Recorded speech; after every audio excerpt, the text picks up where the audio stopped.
Light volume at Monte de Liesse only. 13 north is Côte de Liesse to Annibourassa, then Chemin-Lagana Côte to the 640.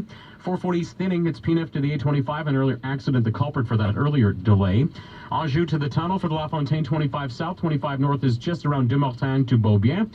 The Décarie south is its length to Dédevarandry, Décarie north light hesitation at Van Horn, and the 20 east to the 136 east, that's with volume to the 15 south merge and to the 136 east from after Engrignon, affected now by two separate accidents between the 20 east and the Dédevarandry area on the 15 south. So two accidents there have caused a delay, otherwise not a bad drive overall.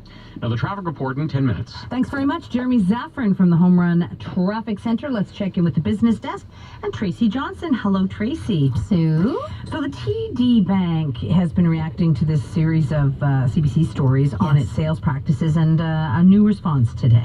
That's right. I was actually late yesterday. I got a new press release from the TD in which the chief executive Bharat Masrani said in the statement that he didn't think the CBC stories were an accurate portrayal of the bank's workplace, but that the bank is going to review all the concerns raised. So remind us what the stories were. Right. So these were stories done by our Go Public unit here at the CBC that detailed an environment in the bank, in the branches, where frontline employees felt pressured to make sales quotas, like a lot of pressure. So they would upsell customers to more accounts.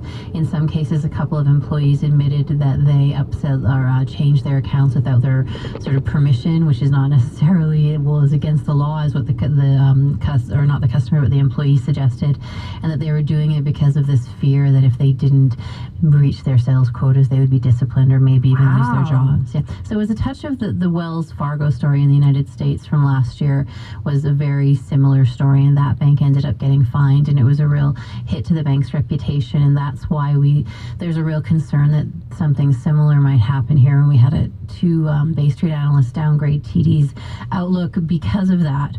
So what TD said in the statement yesterday was that in the past year or so, up until the end of January 2017, the 12 months before that, it had received only a few hundred complaints about its sales practices, and I would say that only was in the statement from TD, because when I read that I thought a few hundred. Yeah, because I mean, imagine how many people actually complain, right? And how many people just think it.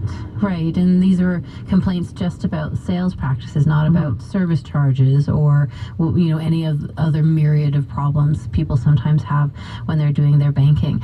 So I spoke with Marvin Ryder about this. He teaches strategy at McMaster University, and he said all of this will take time to deal with.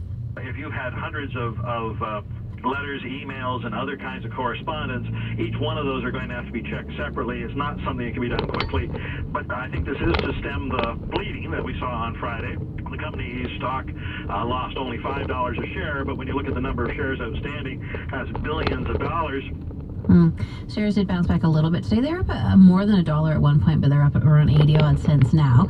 Ryder said he also would not be surprised if other banks try to get ahead of the issue by announcing reviews of their own sales practices.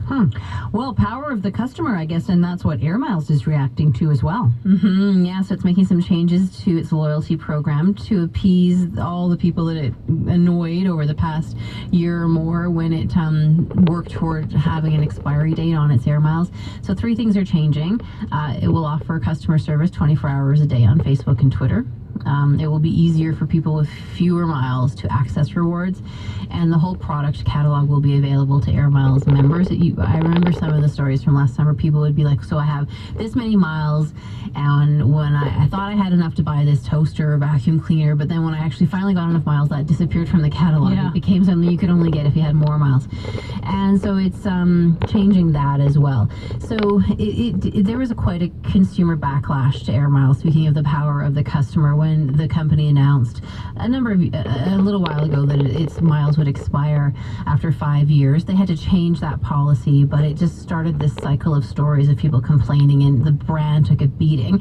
I spoke with Patrick Soika with Rewards Canada about it. He analyzes rewards programs, about what he thinks was behind today's announcement.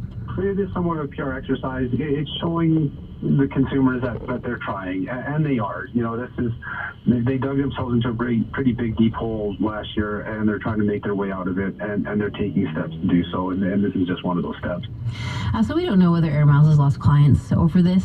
We do know that it took a $200 million hit when it reversed the decision on expiring miles. It must have been a lot of expired miles No kidding. that it thought it would be able to get off its books and was not. I received at least one, and I think perhaps more really groveling letters from Air Miles. Yeah, well, I think one just came out a couple of weeks ago. I'm not an Air Miles customer, so I didn't get one. But yeah, they are worried. They clearly must be losing some customers because they are making these changes. Oh yeah, they were like, "We're sorry, we screwed up. We're going to work to make it better." I was like, "Whoa." All right, Tracy, thanks. We'll talk more in the next hour. Okay, bye-bye. That is Tracy Johnson from the Home Run Business Desk.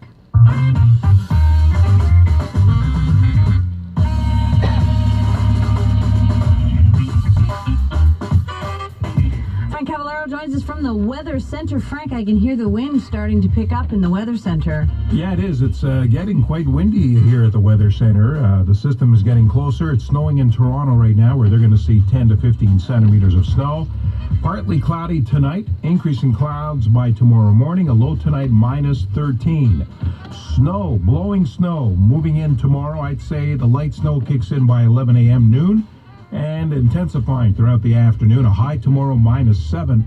Snow will taper off, but not until Wednesday. Total accumulation Montreal 20 to 30 centimeters of snow. Laurentians 15 centimeters.